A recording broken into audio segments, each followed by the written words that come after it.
All right, seems like we have everybody, so let's get started. Good morning, everyone. I'm Renata Dalton, Deputy Director here at WUSATA. Welcome to today's webinar.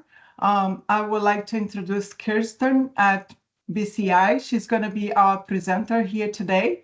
The seminar today is Working the Middle Ground, How to Find Brokers and Distributors. Kristen, take it away. Thank you, Renata. So I'm Kirsten Kurz from the Sacramento office of Bryant Christie. Prior to my current role as a market development manager, I worked in the wine industry, and I now focus on developing export markets for wine and food products. Today, I'll be talking about the middle ground of exporting, specifically how to work with brokers and distributors.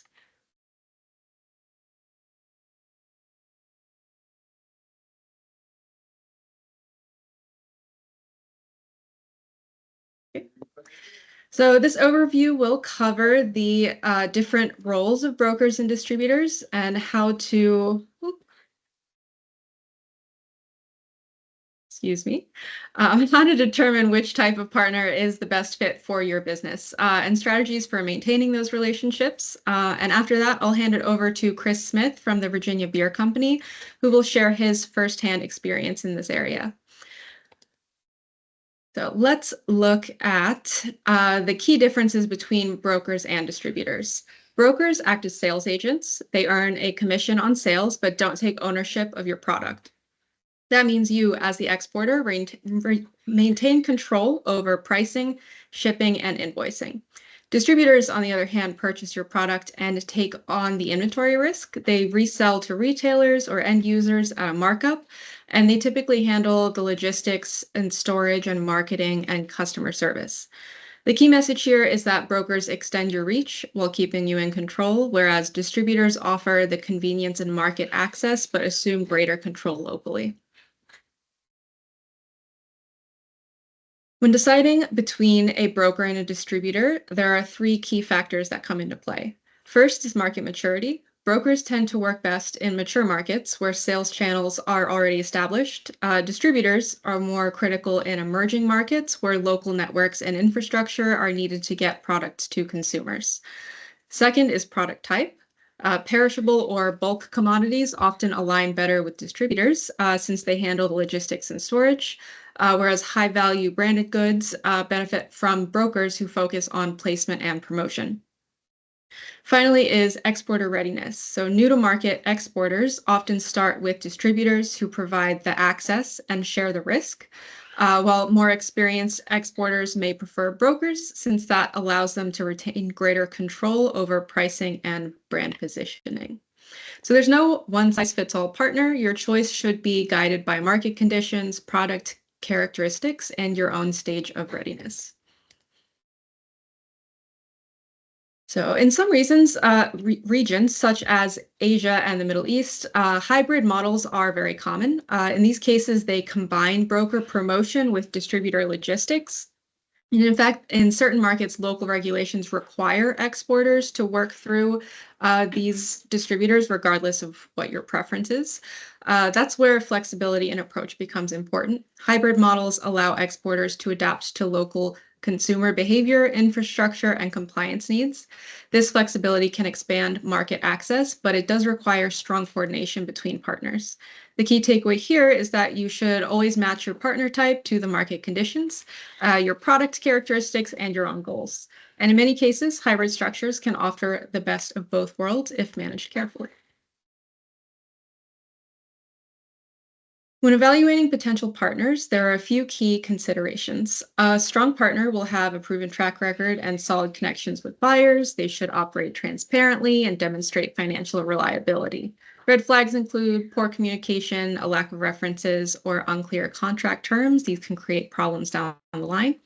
And finally, consider product fit. Distributors are generally better suited for perishables or bulk goods, like we said, and brokers tend to work best with branded or high-value products. So when selecting partners, 6 areas are especially important. First is market expertise. Your partner should have experience selling your type of product, whether that's fresh produce or packaged foods, and understand the distribution channels, buyers, and consumer preferences in the target market. If your product is highly specialized, you may want your partner to be an expert in that particular commodity.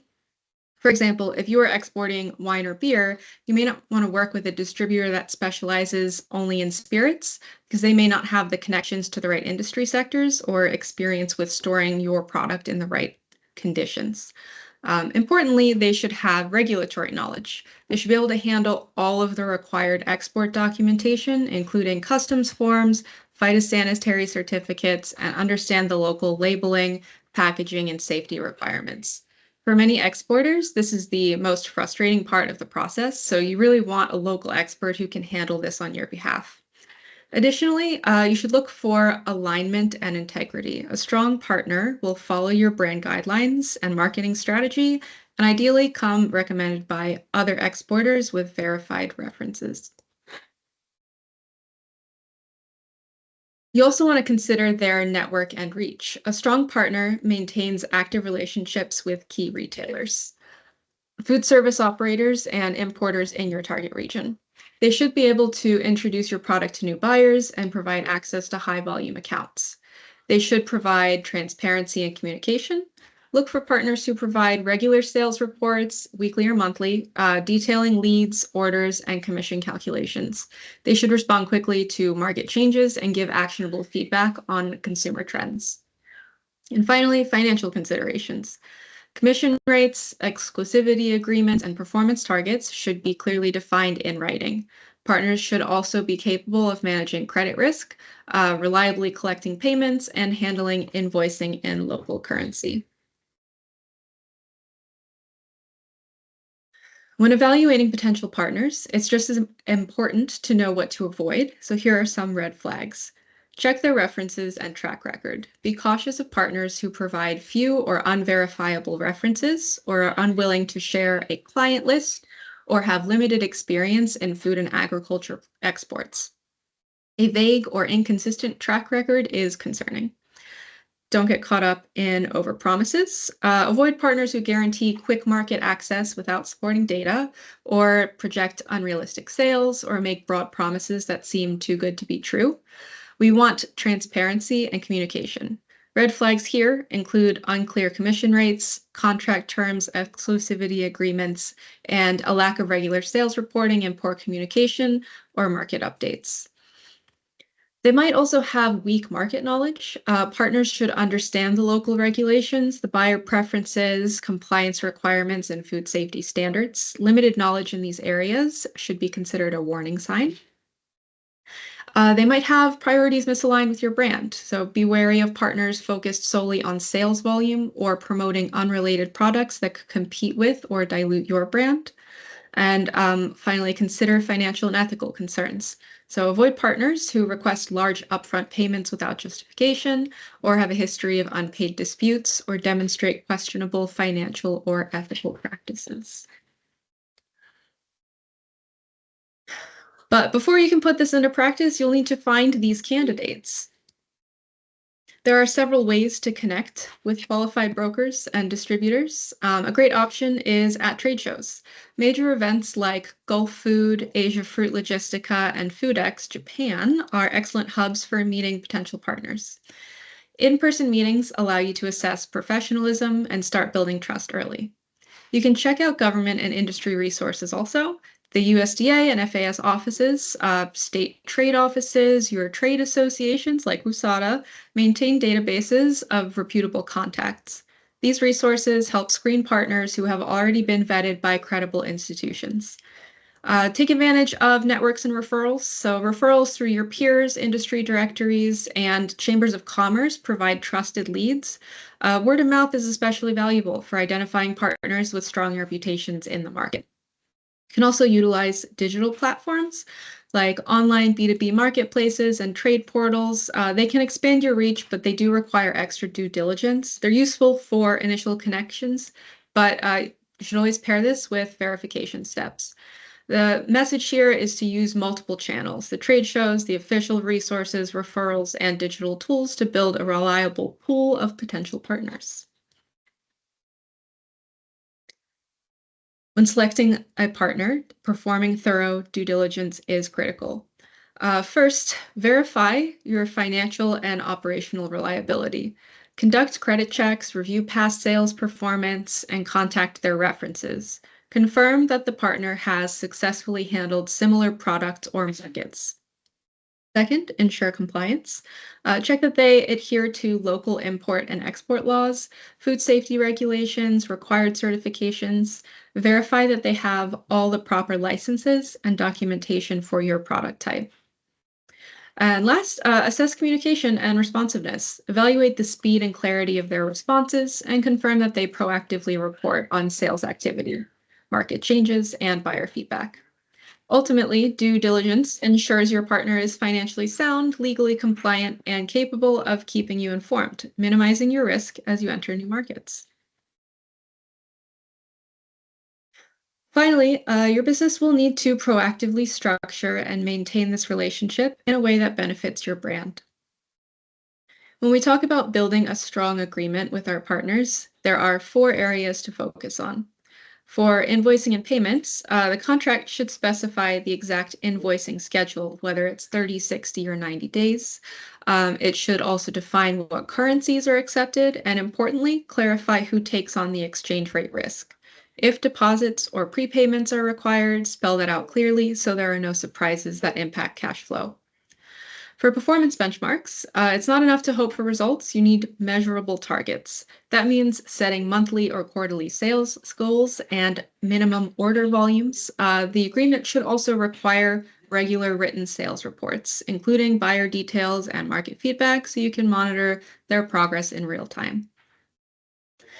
You should also define exclusivity and territory. If you're granting sole rights in a country or region, that needs to be clearly stated. But exclusivity should always be tied to performance. So if a partner doesn't meet the minimum sales levels, the agreement should give you the right to revoke or adjust those exclusivity rights. And finally, brand protection. Your brand is one of your most valuable assets. Contracts should include brand guidelines for packaging, labeling, and advertising, and require pre-approval for any marketing materials. That way, you maintain control over how your brand is represented and prevent misuse of your trademarks. So when expanding internationally, protecting your brand is just as important as driving sales. There are 4 key safeguards to build into your agreements. First is to have consistent branding. Require your partners to use your logos, packaging, and messaging uniformly across all markets. This prevents confusion for customers and ensures your brand identity stays strong no matter where the product is sold. You also want to consider quality control. Your reputation depends on the product experience. The agreement should set clear standards for taste, safety, and presentation to build consumer trust and loyalty. You also want to think about approved marketing and promotions. So distributors and brokers should follow your brand guidelines and seek approval for local campaigns before they begin. This step avoids off-brand messaging that could undermine your positioning. And finally, monitoring and enforcement. Contracts should allow for audits, collection of market feedback, and corrective action when necessary. Ongoing oversight ensures your standards are upheld and your brand remains trusted over time.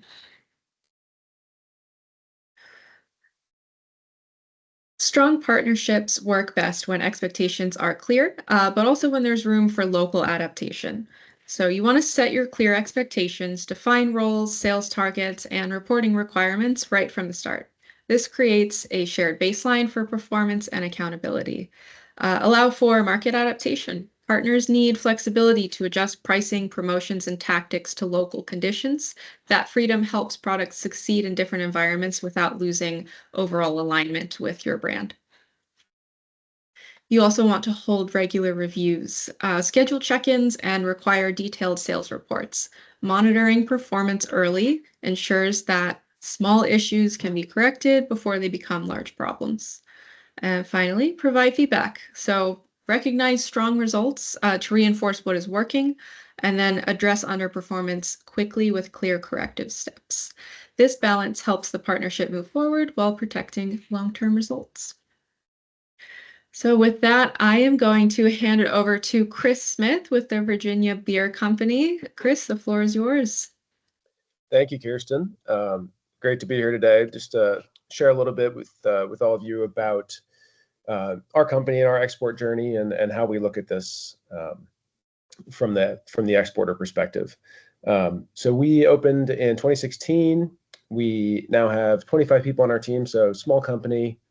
We sell about 10% of our production into our export markets on an annual basis, and obviously that goes up and down depending on the year. We opened with the intention of exporting our products. So a little bit different, I think, in terms of a craft brewery, a small craft brewery. And we started working with our state agency, our state economic development agency in 2016. And to one of Kirsten's points, they told us something that was incredibly valuable to us, which was you're not ready to export because you don't understand how this works. Your product isn't, you haven't worked on quality to the point that it will last in these foreign markets for 3 months after the shipment, all those things. So we spent about 3 years building our export knowledge and capabilities, working with organizations like WUSADA and other trade organizations that have been really beneficial to us throughout our time selling beer abroad. And we commenced export in 2019, and we pretty much exclusively rely on distributors. As Kirsten mentioned, if you're selling a perishable product, which ours is, that's often a better fit, not always, but often. And as a newer to market and smaller exporter, that just makes the most sense for us. It expands our reach without us having to do that work and invest that money ourselves. So over the past, I guess, 6 years now, we've sold beer in Korea, Japan, the UK, France, the Netherlands, Sweden, and a few other smaller markets. And I'd say a lot of what Kirsten shared, well, all of it is incredibly important, and I agree with all of it. And at the beginning, even though we made a point to learn a lot about this, I'd say that we didn't always follow all of those rules because we were just really excited to get into export. It was something we'd wanted to do for a few years, and that came back to bite us a few times. So an example I'd give is one of our state agencies brought an inbound trade mission in, and they had vetted these people, and as a distributor, they'd done a good job in the past. So we signed on with them without really doing probably enough due diligence with some of their other partners, and they asked for payment terms, and we just accepted off the bat. We didn't do any trial shipments. We didn't ask for cash up front on the first shipment, anything like that. So we sent 2 shipments, within a couple months, and then all of a sudden we were owed a lot of money about 10 months later. And there's only so much you can do about that, at our scale with the dollars we're dealing with. We're not talking about millions of dollars that are owed, tens of thousands, really. So I did what I could, including saying I was coming to visit them. And they did end up paying us. And the next few orders were cash up front, which was great. And then I once again trusted them, and the same thing happened again. They owed us money. They ended up closing. So it really is important to vet these people as much as you possibly can. One thing we do now, because we've been exporting for so long, is we actually talk to the freight forwarders that a lot of these distributors work with.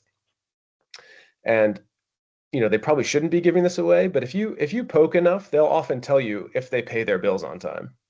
And that's an important thing to know, because if they're not paying their freight forwarders on time, they're unlikely to pay you on time. So that's one way we try to learn about them. Obviously, with the other partners that these distributors are working with, we speak to them and try to get a feel for, what terms do you offer? Do they pay on time? Do they ever ask for more time? All those things. So that piece is really important. And it's kind of the nature of the business that it's going to come up from time to time, but there is a lot you can do on the front end to make sure that you avoid it as much as possible. I think one thing we've experienced is when you find a distributor who just seems to know what they're doing, the communication's great, they understand the logistics piece of it, they understand their local market and all the regulatory hurdles that are involved with selling the product in that market, and you can vet them, you've often found a winner. So for example, for us, Sweden is a great market for us. And we work with a distributor there who is just always fully on top of everything. The communication is clear, it's consistent. They ask for 30-day payment terms. The logistics are always on time. If they say 4 months away, we're picking up product on this date, they stick to that. The freight forwarders know that they're serious, they pay on time, everything goes to plan. Those are the experiences where we've gotten the most value out of export. And it's just been the easiest, for our team to handle. I think, all this stuff, like I said, is really worthwhile. In real life, it can be hard to execute, especially with, as business owners, with all the stuff we have going on, or whatever you handle at a business, there's always a lot happening. So spending the time up front to do the vetting, to think about contracts, think about payment terms, all this stuff, it's important, but it is hard to do. I think, other points about what's created the strongest relationships for us would be spending time in the markets, having a personal relationship with these people. I think when they feel that personal relationship, they're less likely to sacrifice you for something else in terms of payment or time or whatever it might be related to your business and your product. So we found that to be really valuable. Clear expectations, like Kirsten said, really knowing what you want out of export. Is it volume or is it brand building over time? What part of your strategy is it? Is it a huge piece of your strategy and you really need to invest and push, or is it something you want to build over time and grow? And then the communication piece. You can't be in the market all the time, but you can communicate regularly, have those check-ins, treat your distributors or brokers as if they're, treat them as if they are just as important as your domestic customers as well. So we've had experiences all over the map with this. I think it comes to the territory in some ways, but as Kirsten said, there's a lot you can do to minimize risk, build great relationships, and get your product into the markets that you're interested in.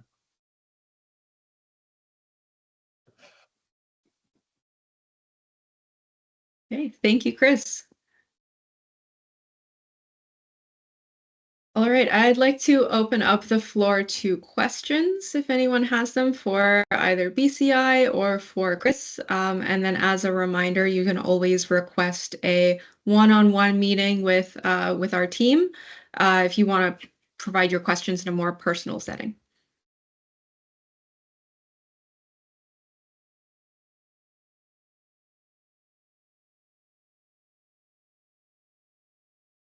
Okay.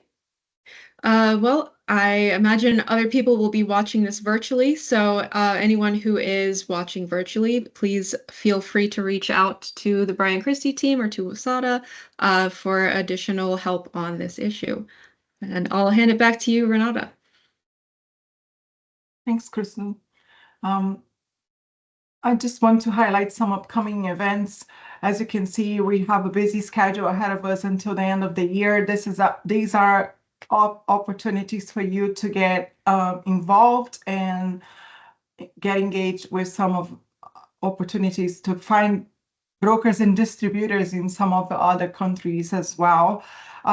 In the next slide, we have two events that are part of the events that Kristen has highlighted throughout her presentation.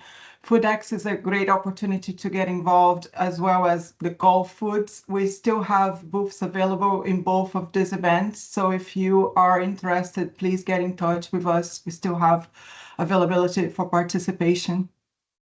And as Kristen has mentioned, we offer a one-on-one consultation with Brian Christie. It's a 30-minute where you can dive into your business and ask questions on a one-on-one setting. So if you are interested, you will receive a survey from us and also a link to set up some time to talk to Brian Christie after this presentation. You'll be hearing from us. And thanks again for participating. We appreciate your time today.